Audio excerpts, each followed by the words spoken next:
천지일보. 정부가 여러 가지 대내외적 불안 요인에도 불구하고 상저하고가 이뤄질 것이라는 기존 전망을 철회하지 않고 있습니다.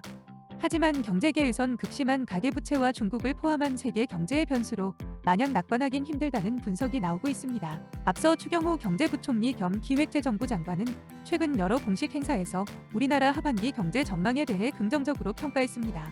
그러나 경제학자들은 정부의 기대와 달리 상저하고는 실제로 이뤄지기 힘들다고 분석했습니다. 상저하고는 당초 중국의 리오프닝이 시작되기 전인 지난해 말에 나온 관측이었습니다.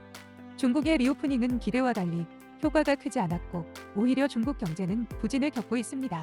이승석 한국경제연구원 부연구위원은 중국의 수출도 두 자릿수나 감소하고 부동산 부채가 수면 위로 떠오르면서 그간 내수 부동산, 수출로 지탱되던 중국 경제가 상당히 어려워졌다며 중국을 업은 상저하고의 효과를 우리나라도 향유하기는 어렵게 됐다고 설명했습니다.